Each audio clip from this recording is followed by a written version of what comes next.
Salam hormatly vatandaşlar.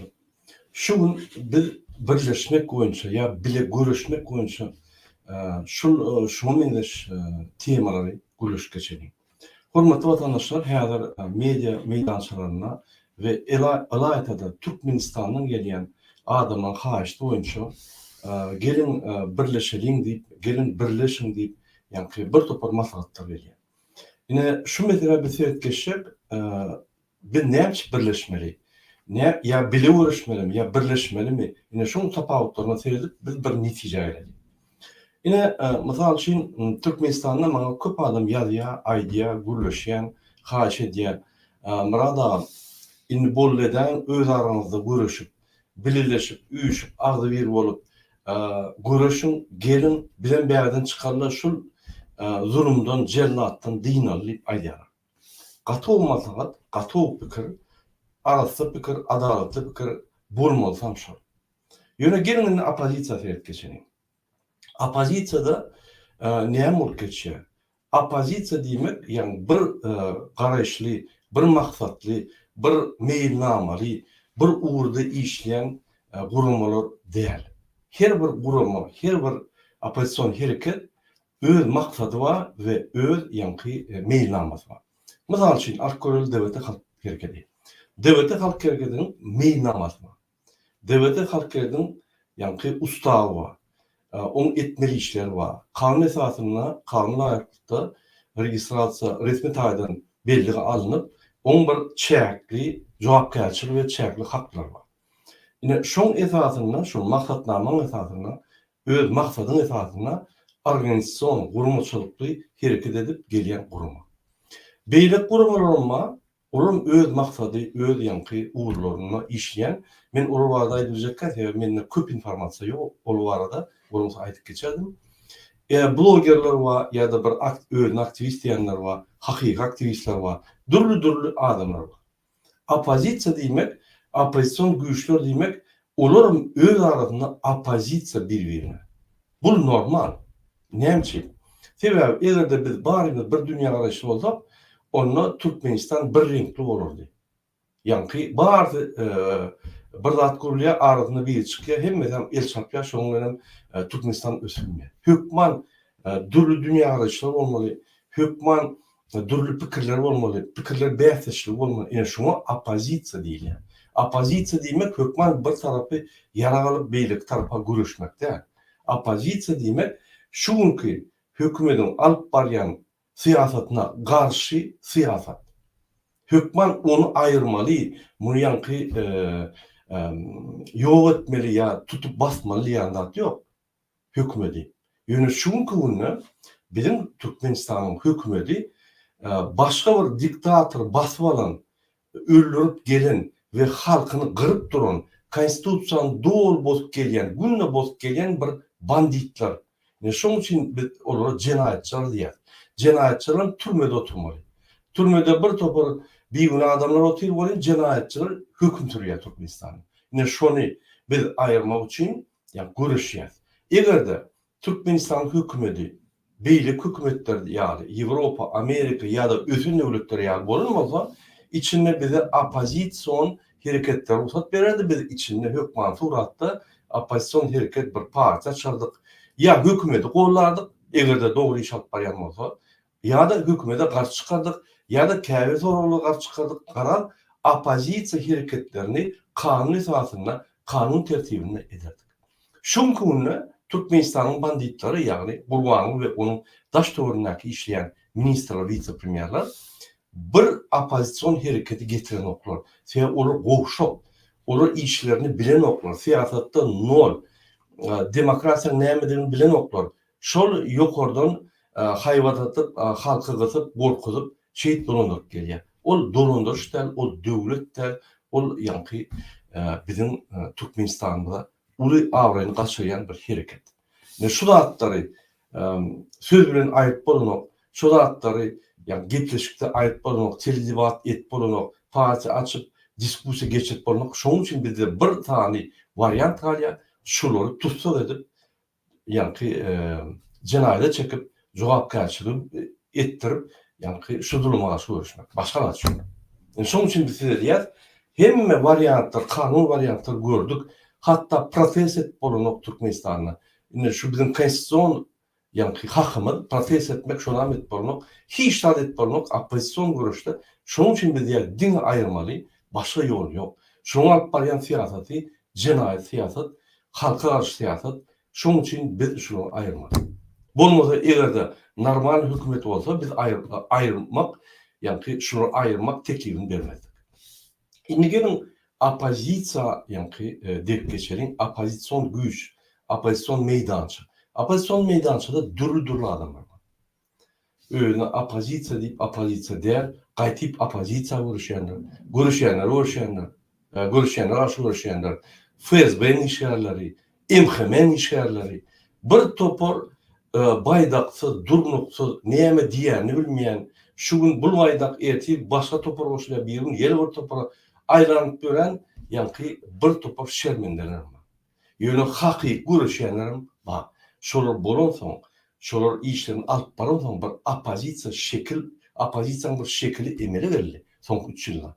Bolmasa opozisiya deyip bizde bir durnuklu bir fikir yoktu, durnuklu bir surat yoktu. Häzir suratlaşıp başladı tebebi. Yine devlete emeli verildi. Konstitusiyon sentri var, erkin TV radyo var. Yani ol 90 yaşının kurulması var. Bir topar adamlar var şoňulen. Bir topar hareketler var, blogerler var. Yine Diriş, Murat Razakov ýaly arsa blogerler var. Adalatly, hakikat alyp barýan olanlar var. Gatowy. Şo bolmasa şol yani şuraya hareketler näçe köp bolsa, şonça opozisiya güýçli bolýar, şonça hökümetde kim işlese şoňa garşylyk köp bolýar we hökümet gorkup başlaýar. Sebebi halk turup hiçnat etbilmeýär. Opozisiýony güýçler halka galdyryp hemme zady jikmejik düşündirip şoň ýalňyşlaryny niýe eltýär Türkmenistany hemme zady düşündirip halka galdyryp bilýär. Ine şoň üçin hökümet halkdan gorkan ok. Hökümet halkı kaldırıp bilecek adamlardan olurken. Yine şunun için şu gününe Türkmenistan'dan gelen haberler bir yılın devamında yine hem bizim aktivistler karşı ediyor. Murada bir bol edenini yani görüşmeyen öz aranızda düşündürmüş olarak birleşip, ağzı birleşip yani şu durumu ayıralım, onun içinde ne emetlerini şunu edin diye. Katı doğru fikir. Biz alaşıyız. Şunun için yine Suriyalı her dürlü adamlar birleşip olmuyor. Birleşmelen değil. Yani erti biz parlamentde de 1-20'de karşı fikirleri alıp barıp 1-20 karşı medeniyetli kanun esasında görüşmeli yine şunu parlament değil. Bulmasa çünkü yani parlament kurbanı gelse parlamente yokordan Huday düşen yali hemmesi el çarşıp yüzüne seyretbilmen arkadaş şofrat deyip bıyırıp durur. O gerek yani. Oraya etçek olacak çalışma mı? Ne yapar çalışma? Şunun için opozisyon güçlü deyimi olur hem alıp barayan şunun siyaset alıp barayan hükümete karşı hem öz arasında karşı. Şimdi birleşmek deyilen mesele biz birleşip bilemiz yok. Her bir hareketin, her bir aktivistin öz maksatları var. Hususi, cemiyet ya siyasi onun tapavut yok. Şunun için birleşip bulmuyor. Yöne bir etapta biz görüşte birleşip biliyoruz. Yani bir uğurda yine şu gününe biz neye mesela Türkmenistan'la şu zulümü ayırmasak, Berdimuhamedov klanı yani kezzapları ayırmasak biz Türkmenistan'la barma bilmeyiz, biz Türkmenistan'la hiç demokratiya bilmeyiz, biz Türkmenistan'ın üstürü bilmeyiz, biz Türkmenistan'la tiyada siyaset yürüdük bilemiz yok. Şunun için hem opozisyonun güçleri bir sani büyük olup duranda şu zulüm. Yine şu zulüm ayyança bile bir uğurda görüşüp bilir. Yine biz şunu çağırıyoruz. Bir uğurda bile dine esası zulüme karşı görüşmek. Kimde kim? Esas zulüm 99% bir kanunlar bozup geliyor ve kanun bozmayan açık yanlışlar hareket ediyene karşı hemmesi görüşen olsa onlar zulümü onlar diktatör yadından çıkarıp şol şermendelik edip birbirine asılıyor. O adamlardan tok yok, o adamlardan din ediyen opozisiyanı tıtratmak bilen. O MHM'nin ardı bulur. Mümkün MHM işyerler, mümkün aklaklıktan bir soğut. Ne diýerler? Mümkin o dazar kelýäli grant alyp berip pul berip bize garşy görüşdirýär. Bilemzok. Bir topar variantlar var, ýöne hemme variantlar elbet. Indi egerde birleşmek boýunça ine biz devleti halk hareketi birleşmän hödürlän dokda agly bir görüşmän hödürlýär. Ýa birleşdirip bolanok. Biz bir geňeşi ýa-ni demokratik geňeşi birleşdirjek bolup şöyle adamlar çağırıp şonu dürüttük. Allamradyň oýunlaryna düşdük, fezben oýunlary. Beýle adamlar gelip oýun edip ýa-ni pıtradyk gittiler derneri ýa-ni geňeşi gördü olatlar. Şoň üçin şunkuny demokratik opozisiýany birleşdirdik. Kim girýän üçin? Flagman, Devlet Halk Hareketi, Erkin TV Radio, Koordinasiýon Centr, bir topar aktiv görüşýän blogerler. Indi bizim aramızda bilen nomenklatura opozisiýanyň arasynda bir topar aktivistler var.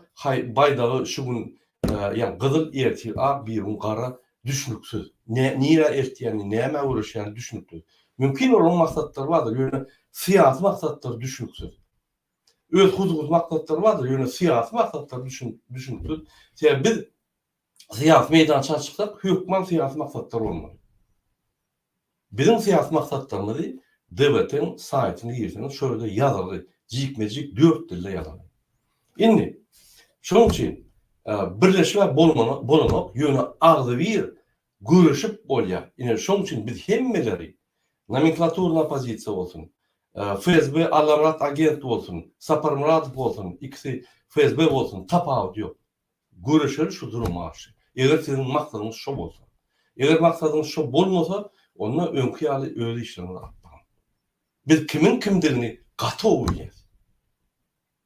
Onu ofisialny aýdamdok, ýöne gatow bilýär, şoň aňyrsyn näme fake accountlar açyp bize garşy näme görüşýär, görüşýänler garşy näme görüşýär. Hemme zatlar bilýär. Halkyň kaçan göz açylar, kaçan halkyň öz şoru ýa-ni netije çykary, şoňa garaşýar.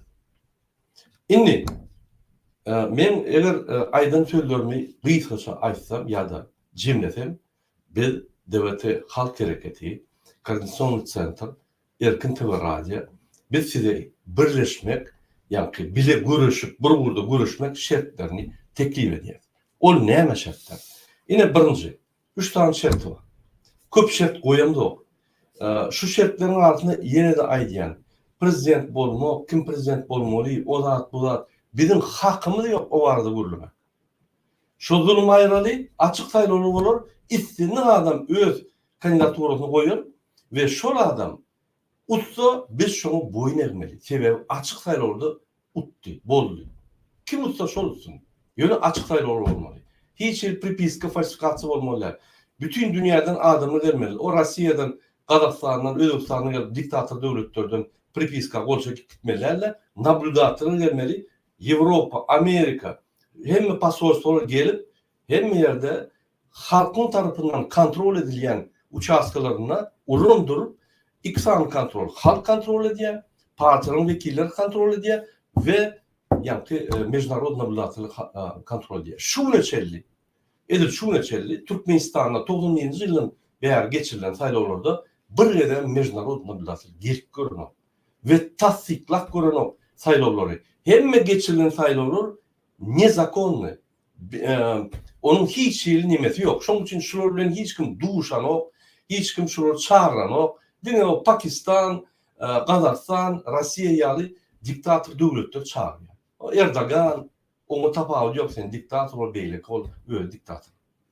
Şoň üçin biz miraboy sivilizasiýa girjek bolsak, ýagni ösen döwletleriň arasynda özümizi görjek bolsak, biz Türkmen halkynyň ýa-ni taryhyny ýazjak bolsak, taryhyny ýazjak bolsak, biz şunu burdan.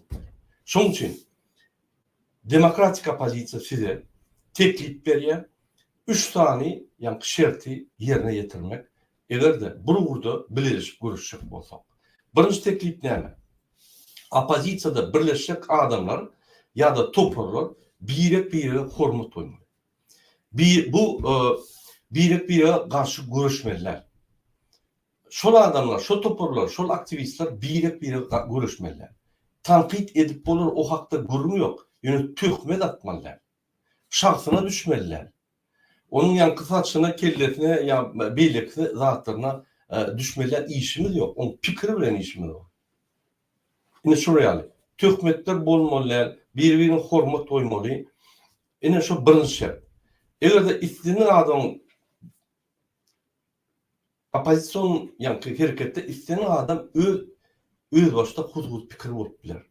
Ine onun için biz bunu rastrelem etmeliler. Onun için biz bunu senov zulüm diýmeliler. Pikir bolup biler. O pikir bize bizim pikirimize garşan bolup biler. Biz şonu kabul etmeli. Ýöne şol pikiri argument bilen biz suud etmeli şol pikirin ýalňyşdygyny. Egerde şonu etmesek ýöne töhmet atyp garalap dursak ol pikir däl, ol siýasatan däl. Şermendeçilik. Şu zatlardan da gitmeli. Biz araslanmaly. Biz opozisiýany moşny, gramatny, akylly, medeniyetli alyp barmaly we bütün dünýä görkezmeli. Eýerki şu adamlar parlamentde bolarlar. Şu adamlar şunu bir-birini ýazyp ekrana goýup, "O bular beýleken, bular beýleken" diýsen, o siýasat däl.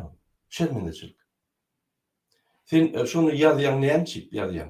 Hi ýazyp bolmy? İki sany bir adamyň sırly gepleşiklerini ýazyp bolmy?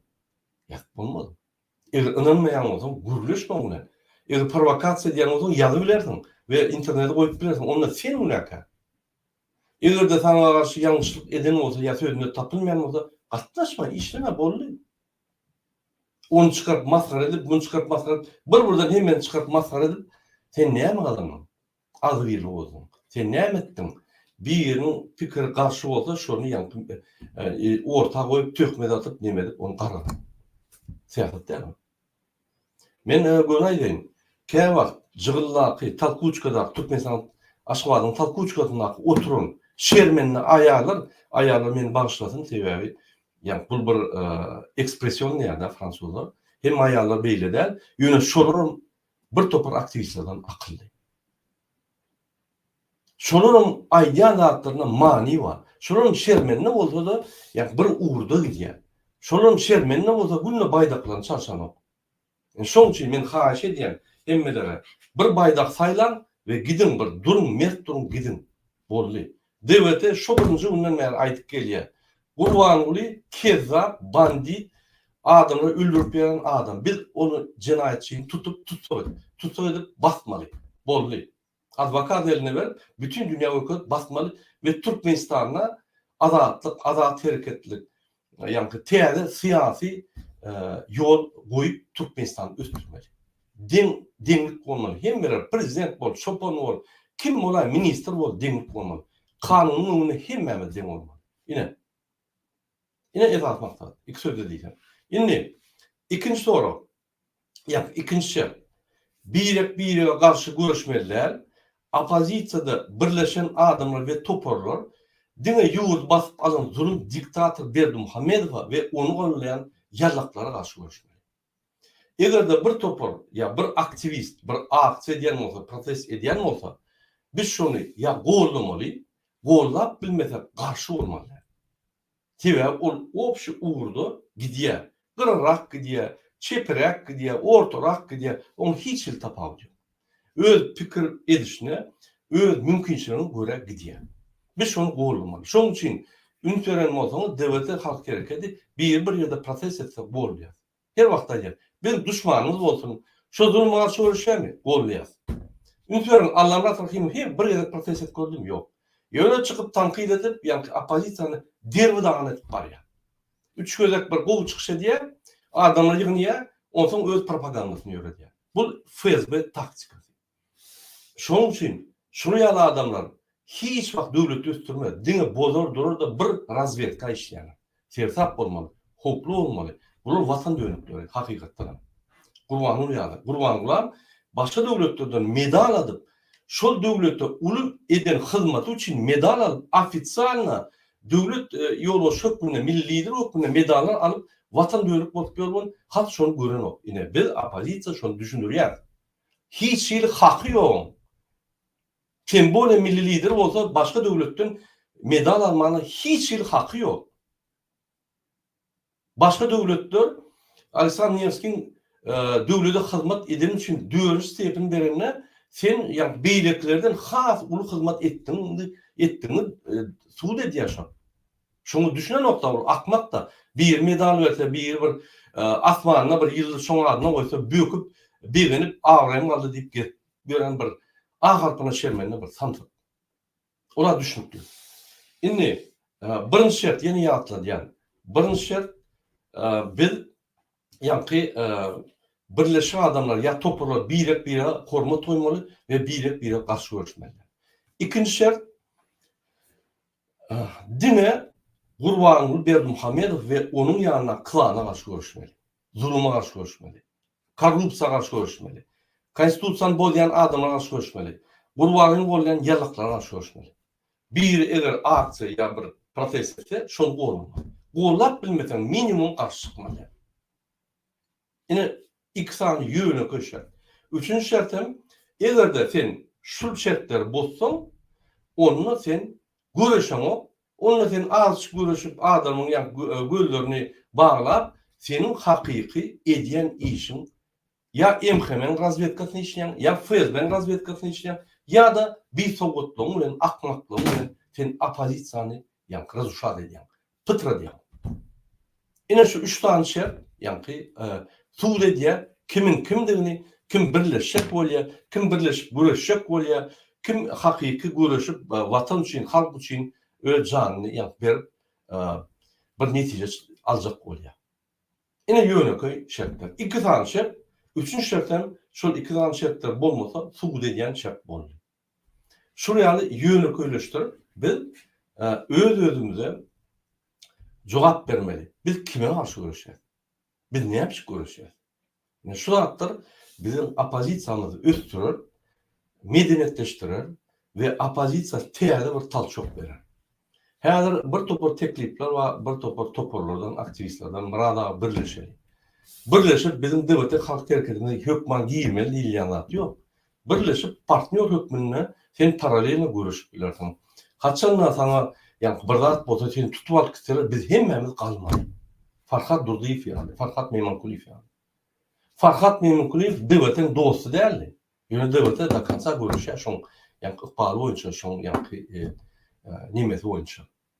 Onu ýöne ulanyp, o Atyma Saparow ýalyklar ulanyp, iş edindiler bir ýyllap, diňe şonu gurun edip, özü bir gerek proses edilmek gollap, bir gerek şonu gollanyp gaýtyp, maşenik diýip töwüp, ine başga bir görüşen gurama resmi taýdan görüşýän gurama tökmetler atyp, pulunu işläp, oraya aktivist gerekkä, onu çykmaly boldy.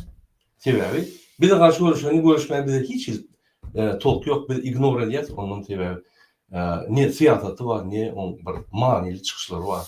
Biz onu üstüne top ýöne şuraya adam bolsa opozisiýanyň renkini çalýar. Yani şol bize inandyrýar. Erti gelecekde biz özümüz üstmeli, siyasetçi olmalı, medeniyetli pikirlerimizi aydıp görüşüp öwrenmeli. Erti biz parlamentda öz medeniyetli, çuňur pikir edip, analiz edip, istendik parlamentara jogap berip, istendik ministri ýerine oturup bilmeli, istendik döwlet meşgulüne komissiýa bilen başga döwletler beýleki parlamentariýa bilen, yani Ýewropa parlamentariýasyny ya Amerikan ya da başga döwletler bilen gidişmeli. Türkmenistan'ın behbidini ormalı. Şu yolu etmeli. Devlete halk hareketi, Erkin TV Radyo, Koordinat Center ve bir topar blogerler Diýerişden başlap, Razakov'dan başlap, beýleki görmeýän aktivistler, Türkmenistan'daki aktivistler hemmesi biz şu maksady ýerlerýär. Başga maksadyna ýok.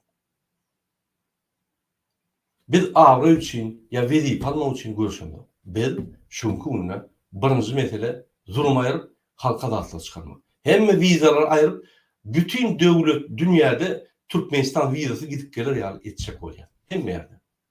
Türkmenistan hatta Ýewropa vizasy bak gelmeli ýaly etjek bolýar. Türkmenistan döwletini bütün dünýä açjak bolýar.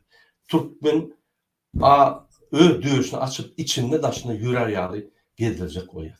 Bir ýerde Türkmenistan'a bir zat bolsa, pasolstwo, konsul ýygynyň ylgap, onu türmäge basmak üçin näl, ya tutup akytmak üçin näl, kömek etmek üçin ylgamady. Hökümet halka hizmet etmeli. Prezidentden başlap. Ine şul ýa-ni konstitusiýanyň şertlerini ýerine ýetirmek üçin biz görüşýär. Hormatly watandaşlar, ine men gysgaça düşünürdim.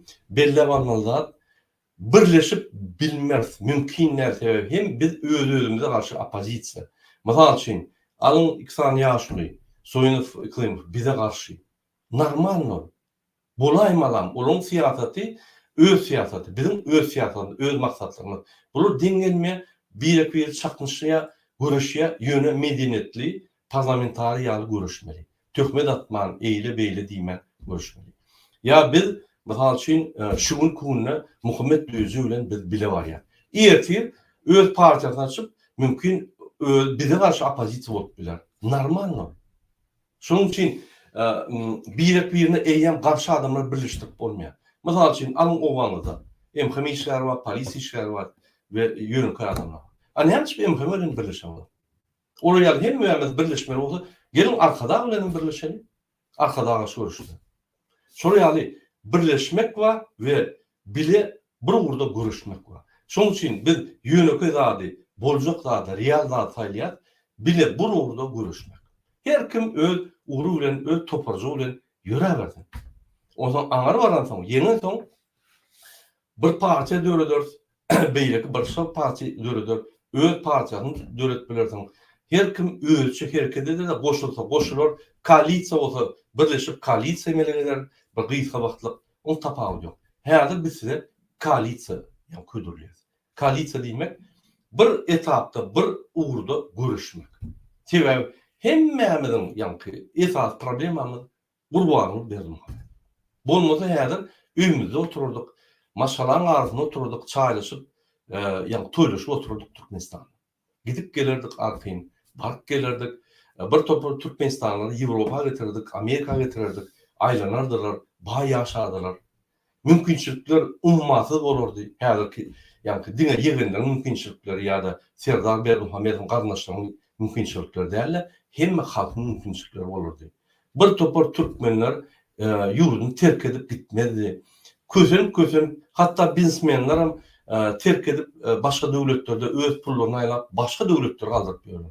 Onun bolmady. Türkmenistan galar ederdi. Türkmenistanyň halky edermen halk. Türkmenistan dünýäde ýok bir ajaýyp döwlet. Bu zatlar unutmalar. Ýöne şu kunna bir bandit şon basmaly we biz şoňa garşy hemmämiz görüşmeli. Hormatly watandaşlar, dinleýäniňiz üçin sag bolun. Men şul çykyşymda size birleşmelimi ýa-da bile bir urda görüşmelimi diýen temany açykladım ve bizim pikirimizçe, ýa-ni demokratik opozisiýanyň pikirçe biz eýen birleşikli demokratik opozisiýa. Ýöne kim goşuljak bolsa, goşul bilen birleşip bilen kim birleşip biljek bolsa, onu bir urda görüşüp agdyp ýürebiler. Ine biz şoňa çağırýar. Şoň men efirimi torýan, hemmäňize birinji bilen jan salyp edýän, arzu edýän we indiki gepleşiklere çeli hoş